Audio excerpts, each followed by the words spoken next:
Welcome to Delmarva Urban Chat. Yeah, it's your girl Demetria Marshall Leonard.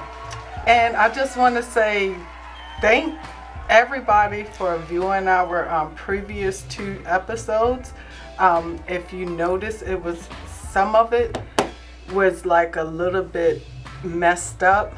I wanted it like that so you could see my mistakes. I'm a very transparent young lady, and you could see my mistakes and notice my progress. Watch me as we go through this journey for Delmarva Urban Chat. Today, and I want to say it was a great weekend. I had a fabulous Mother's Day. Even though I got a little bit gloomy, I still had a fabulous Mother's Day. Today we have on our show Mr. Frank Bateman. Mr. Frank Bateman is on his way to Africa he has written 2 children books, Mr. Imperfect and Impossible. And we're gonna ask him a little bit of questions. You know how we do on our show. It's real. It's like we real people with real issues, real problems, and real success. So thank you, and thank you for allowing us to come into your home. And at this time, I'm going to introduce Mr. Frank Bateman. How are you doing today? I'm fine. How are you this morning? I am great. So, Mr. Bateman, could you tell us a little bit about yourself? Sure. I was a public and private school teacher for about a little over 20 years. And most of that time I spent teaching early childhood and pre-kindergarten and kindergarten kids. So, and that's a lot of where my background comes from, a lot of my writing material as an author. Most of my life I've spent, after college anyway, helping youth and dealing with youth, being a coach, being a dad, which is the greatest joy in the world. But a lot of what I do is just being with youth. So, and I that stems from my upbringing. There are a lot of people who contributed to me being where I am today, outside of just my parents, because it really was a village. I remember my first track coach was Billie Jean Jackson Sr. Oh wow! So. He was my first track coach. So when I tell you it was a village, it really was a village, and I had a village. Right. And the things I do, it's just my way of giving back to those who gave to me. So. Okay. Could you tell me? I want to know, how was it as a child, as you grew up, like from a child till now? How was it for you growing up in pretty much an urban community, if you grew up in an urban community? What's the difference between then and now? And if you could give, some encouragement to our viewers, what would it be like from that time to now? Just tell me the changes you saw. It don't have to be a long story, but just some of the changes you've seen. To make the story short, I'll do this. First, the changes that I see, the differences, I'll start back and then forward and then work my way back. The changes that I see today are the opportunities that today's youth have. Right. And that's born out of those who came before you. I had opportunities that my parents did not have. Right. I had those opportunities because of the things that they went through. Right. The things that my grandparents went through, the things that my great-grandparents went through. I keep talking about a sense of community. I had a village. Right. The village is slightly different today than it was when I was growing up. I had a village, and I can still go back home to my house on the west side and walk through the neighborhood and tell you who stayed where. Because when we played as kids, every adult on that street knew I was the Bateman boy. I always tell my son, we joke about it, I never had a first name, I was just the Bateman boy. Everybody knew that I was that Bateman boy. And I got away with nothing. And I would come home and my mother would say, "What did you do today?" And the first time she said that, my first sentence was, "What did you hear?" Yes, right. Because I've done so much. I don't want to tell on myself. I don't want to tell on myself. But it's interesting, and again, I tell people, I have a son who's 23, and I tell him these stories all the time. I didn't appreciate that back then. And I think that's what's missing now. Is you had a village, you had neighbors who were real neighbors. That would look out for each other. For each other and each other's kids and grandkids, and they watched everything.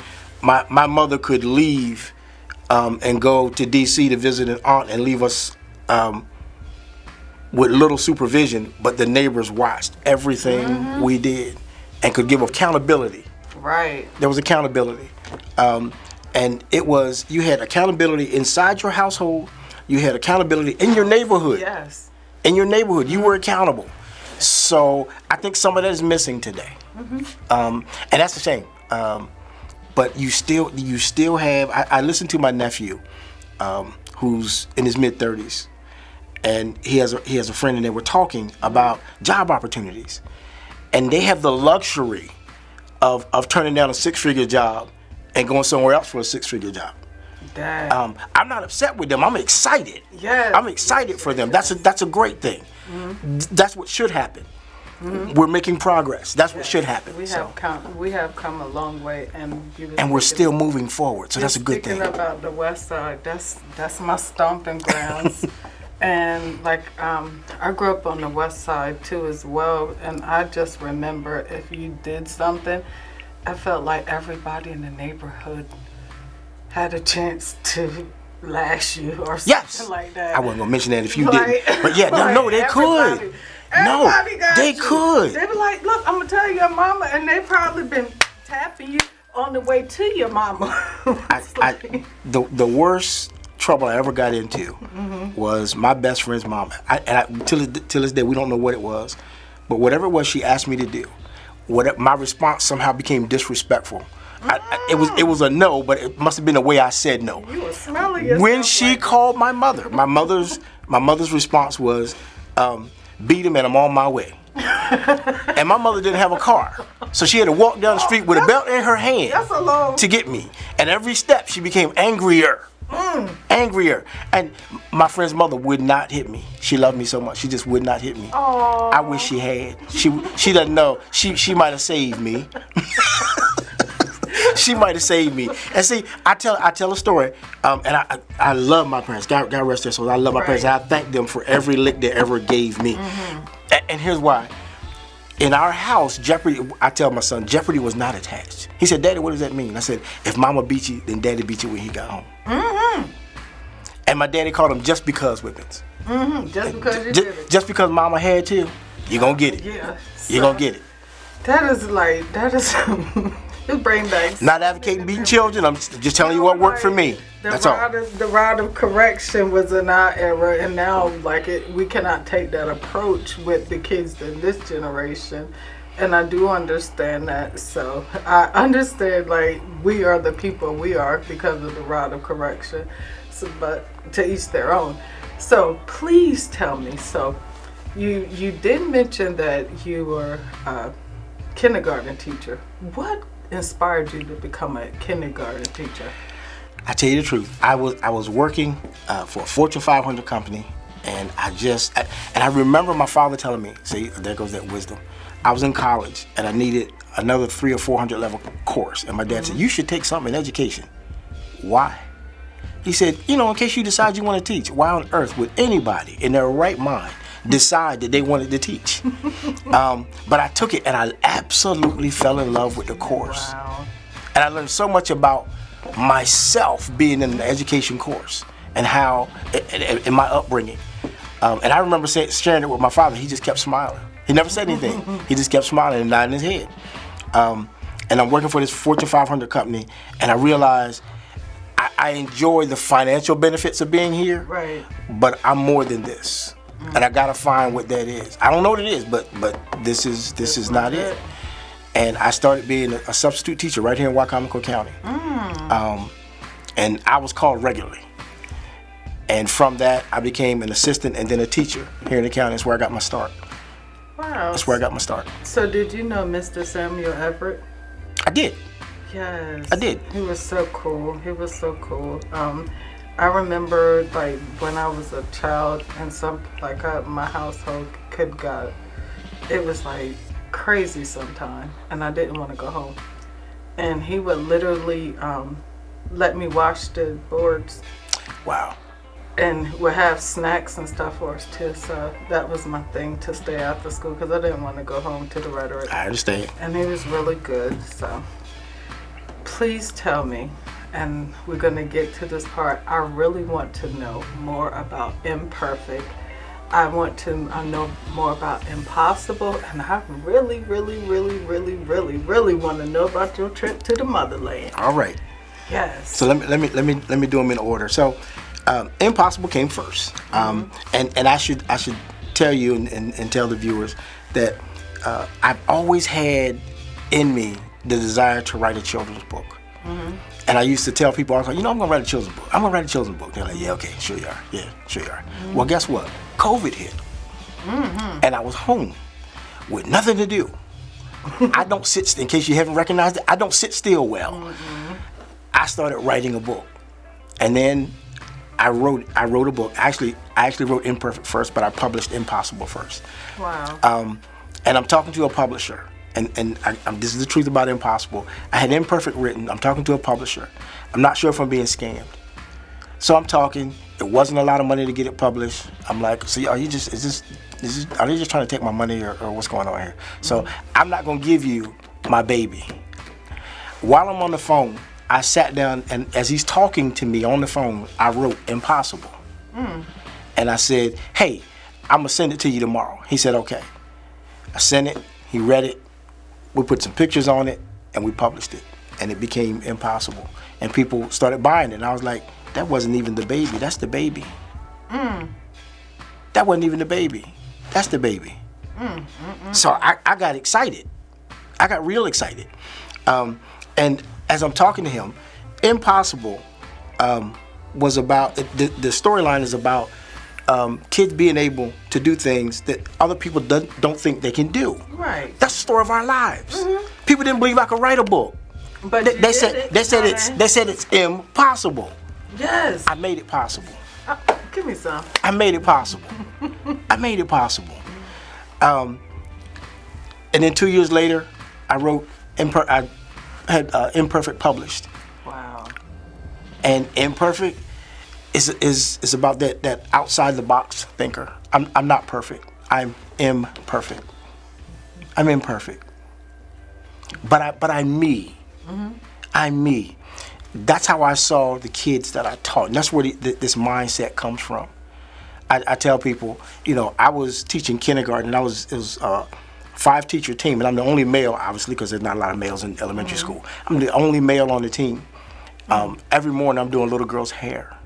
And somebody said, well, why are you doing the child's hair? I said, because her hair is an outward expression of her inward self. Yes.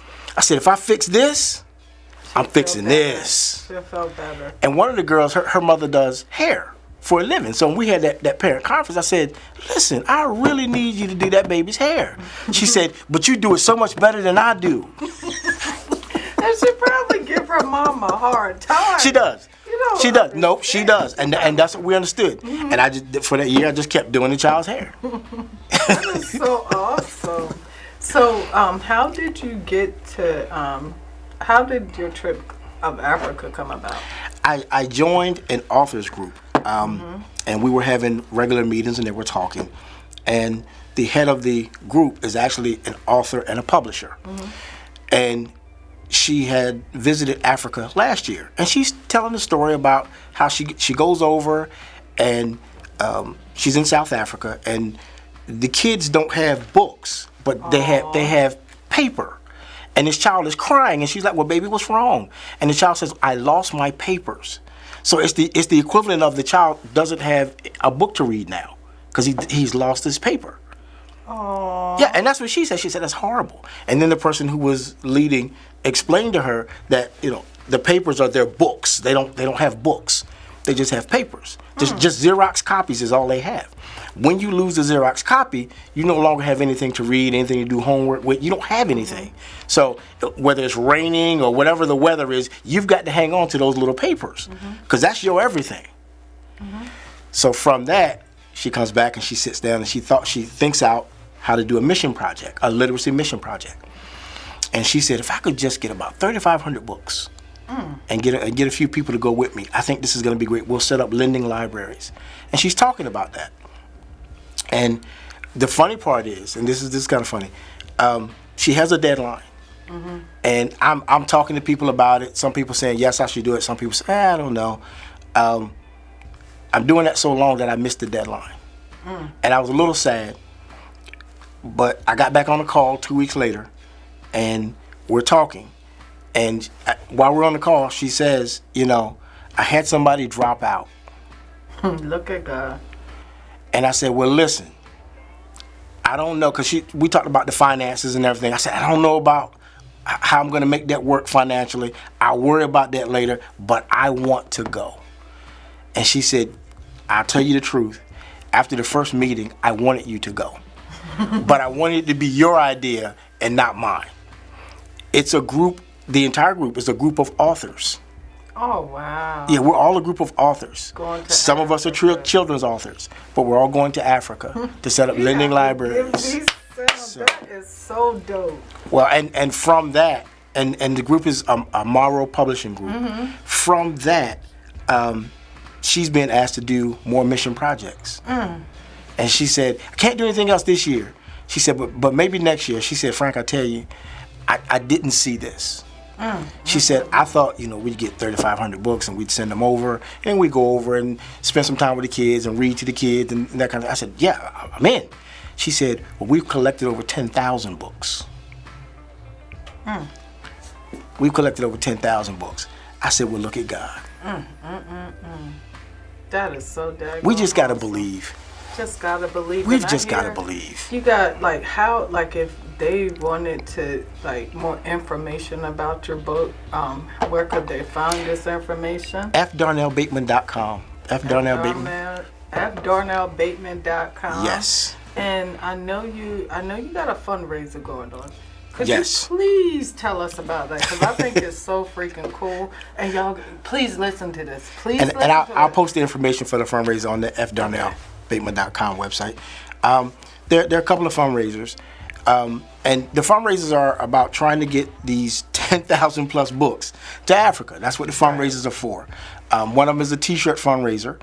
And you can go on Morrow Publishing Group.com and you can see both fundraisers. One is a T-shirt fundraiser where you can get your business logo and you decide what size you want and you pay for whatever size you want to get your logo on a T-shirt that we're going to wear. We're going to wear those T-shirts with everybody's logos on them when we distribute these books. So people will see your logo.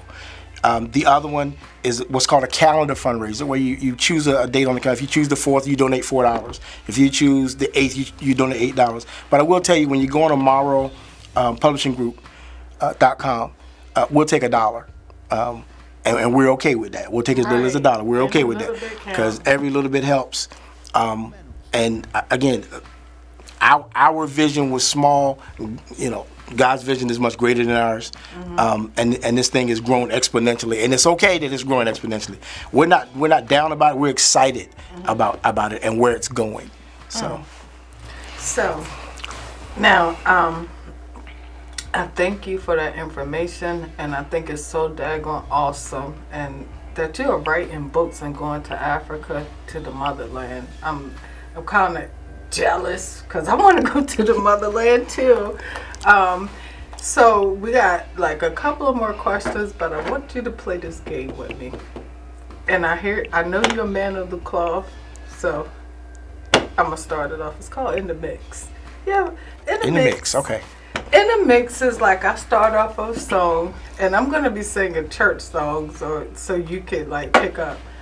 And when I stop, you have to pick it up. Uh-oh. Now, and if you don't pick it up, I win, and we're gonna try this twice. Okay. Okay.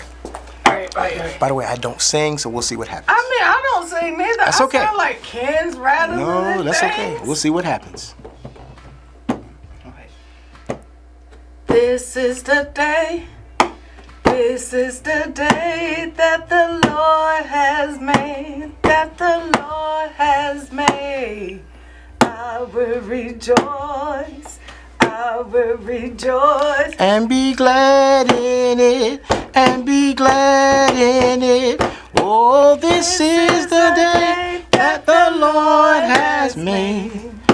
I will rejoice and be glad in it. Oh, This is the day. Hey!